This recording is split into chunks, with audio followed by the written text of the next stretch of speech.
I said earlier, our students today are digital natives. They are born in the digital age. They are born with technology. How do you engage them?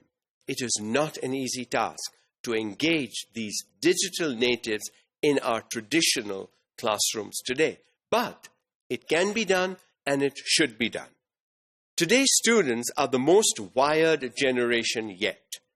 According to eMarketer, 95% of US college students will use the internet at least once a month.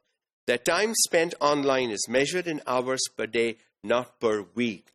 That's the amount of time young people spend on the internet, doing whatever, whether you're on Facebook, whether you are doing WhatsApp, whether you are in a collaborative session with people from around the world.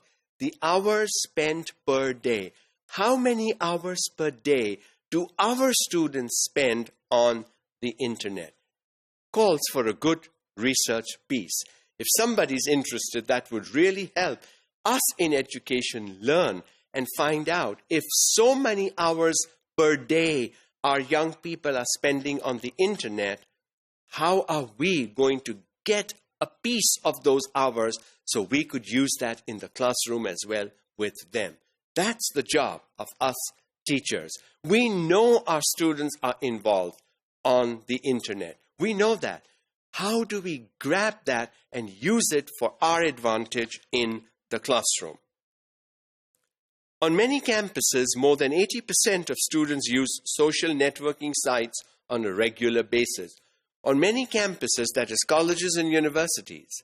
So what are they using it for? Yes, many students are using it for entertainment in their free time, but many students are using it also for academic and intellectual work. That is what we need to focus on with our students. Are we giving them opportunities, assignments, activities that will make them get to the social networking sites for academic work?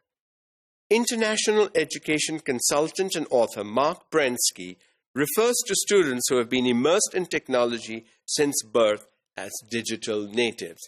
And that's what our students are. They are born with technology. They are growing up with technology. You'll be amazed what young infants can do with cell phones today. They know it. Somehow they are wired.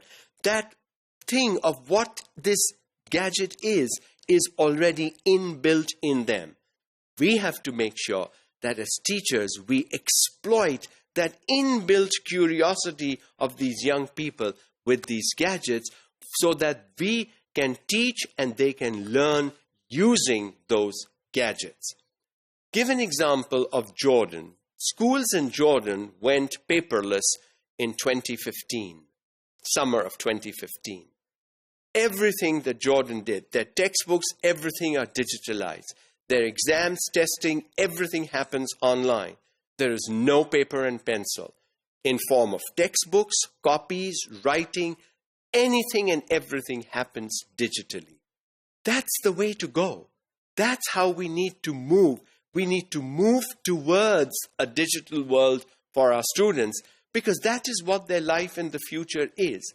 See, we look at things that are wired. Today, there is wireless technology already. We already have technology that converts sound into words. So our students will not even be pushing buttons anymore.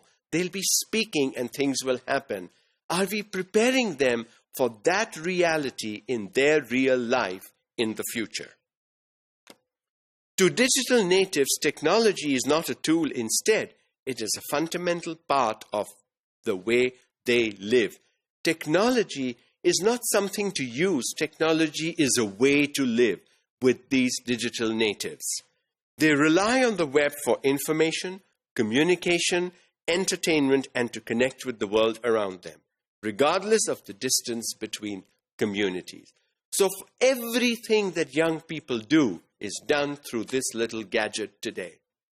And we need to make sure that a lot of what we do in our classrooms, if not everything that we do in our classrooms, is done through those gadgets also.